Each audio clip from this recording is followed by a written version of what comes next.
നടൻ കൃഷ്ണകുമാറിന്റെ 4 പെൺമക്കളെക്കുറിച്ചും മലയാളികൾക്ക് പ്രത്യേക ആമുഖമൊന്നും നൽകേണ്ട ഒരാവശ്യവുമില്ല. മൂത്ത മകൾ അഹാന സിനിമയിൽ തിളങ്ങുമ്പോൾ മറ്റു 3 മക്കളും തിളങ്ങുന്നത് സോഷ്യൽ മീഡിയയിലാണ്. ദിയ കൃഷ്ണയും ഇഷാനി കൃഷ്ണയും ഹൻസിക കൃഷ്ണയും ഇന്ന് മലയാളത്തിലെ നമ്പർ 1 ഇൻഫ്ലുവൻസർമാരാണ്. കോവിഡ് കാലത്തായിരുന്നു 4 പേരും സോഷ്യൽ മീഡിയയിലൂടെ വിശേഷങ്ങൾ പങ്കിട്ടു തുടങ്ങിയത്. ആദ്യം അഹാനിയായിരുന്നു യൂട്യൂബ് ചാനൽ തുടങ്ങിയത്. വൈകാതെ തന്നെ അഹാനിക്ക് വരുമാനവും ലഭിച്ചു. ഇതോടെ മറ്റുള്ളവരും സ്വന്തമായി ചാനൽ തുടങ്ങി. വളരെ പെട്ടെന്നാണ് ഇവരുടെ ചാനലുകൾ വളർന്നതും. ഇതിൽ അഹാന കഴിഞ്ഞാൽ ഏറ്റവും കൂടുതൽ സബ്സ്ക്രൈബേഴ്സ് ഉള്ളത് ദിയയ്ക്കാണ്. എന്നാൽ അഹാനിയെ പോലെ ഇഷാനിയും ഹൻസികയും സിനിമയിൽ ഒരു കൈ പരീക്ഷിച്ചപ്പോൾ ദിയ കൃഷ്ണ കൈവച്ചത് ബിസിനസ്സിലായിരുന്നു.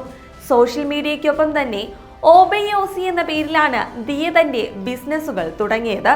സ്ത്രീകൾക്ക് വേണ്ട ഇമിറ്റേറ്റഡ് ആഭരണങ്ങളും ഹെയർ ആക്സസറികളും വിൽക്കുന്ന ഒരു സ്ഥാപനമാണിത്. വളരെ കുറഞ്ഞ കാലം കൊണ്ട് തന്നെ ദിയയുടെ ബിസിനസ് സോഷ്യൽ മീഡിയയിൽ ശ്രദ്ധ നേടി.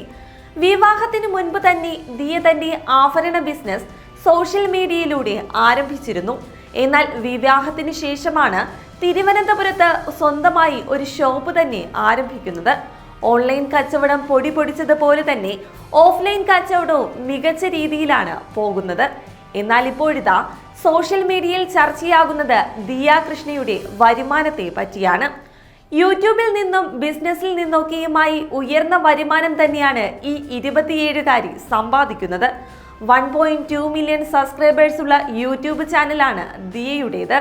ഗൂഗിളിന്റെ കണക്കുകൾ പ്രകാരം ഇത്രയും സബ്സ്ക്രൈബേഴ്സ് ഉണ്ടെങ്കിൽ മാസം കുറഞ്ഞത് 7.5 ലക്ഷം രൂപയെങ്കിലും വരുമാനമായി ലഭിക്കും. ഇതുകൂടാതെ പ്രമോഷൻ വീഡിയോകളും ബിസിനസ്സിലൂടെയും എല്ലാം ദിയയ്ക്ക് വരുമാനമുണ്ട്. എന്തായാലും ഈ 27 വയസ്സിൽ ഇത്രയും വലിയ വരുമാനം നേടാൻ സാധിക്കുന്നത് ചെറിയ കാര്യമല്ലെന്നാണ് സോഷ്യൽ മീഡിയയുടെയും അഭിപ്രായം.